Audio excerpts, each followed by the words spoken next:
Oh no, Lexi, what the hell have you done, Lexi?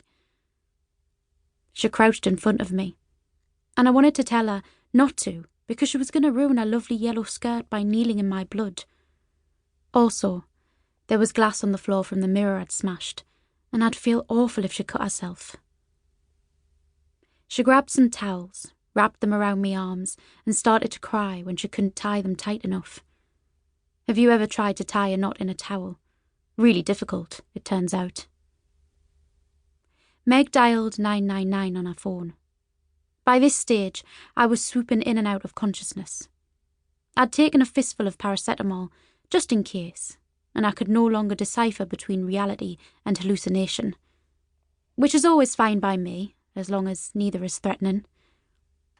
They must have hiked me down the stairs and into the ambulance, but I don't remember any of this. I woke up in the hospital a few hours later, puking my guts up. I've no idea what they gave me, but it was efficient in wringing me out. They stitched me up, masked the cuts with padded dressings. Meg came back the next day and brought me lunch in a brown paper bag, and looked tearful when I said I couldn't touch it. David came, and I immediately felt guilty again for being a burden on him. He said, "I had to use annual leave to come and see you." "What happened? Why are you here, Lex?" I had no answer. I wondered if he'd had to clean up the blood. David was always squeamish. A doctor came along, stood beside my bed with his hands in his pockets. "Lexi, before we send you home, we need to be sure you won't do this again. We need you to sign a form saying that you have no more plans to harm yourself." He produced a form. I signed it. I took the bus home. On the phone, my mother said that I was always an attention seeker.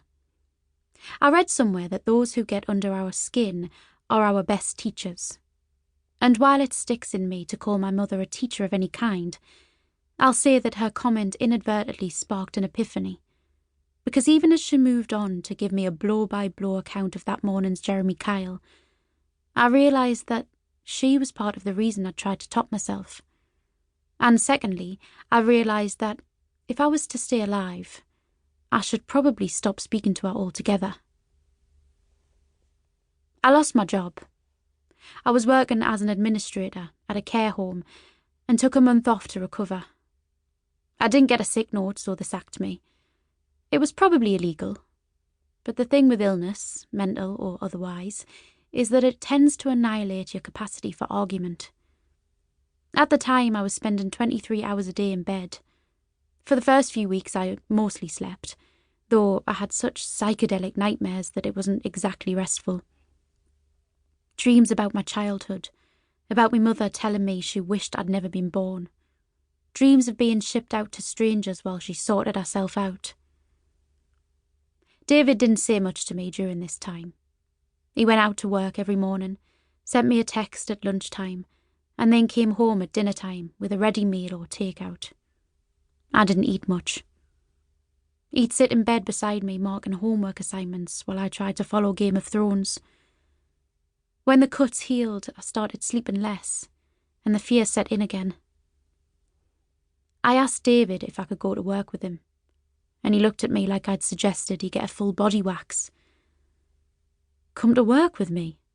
What for?" I didn't want to say I was lonely at home. "Because I'm lonely at home? Go back to work then? They sacked me, remember? Can't you just look for a new job?" "I could sit in the staff room and read." "You can't do that." "Why not?" "It would be weird, Lexi. You know it would." "Maybe the caretaker's cupboard?"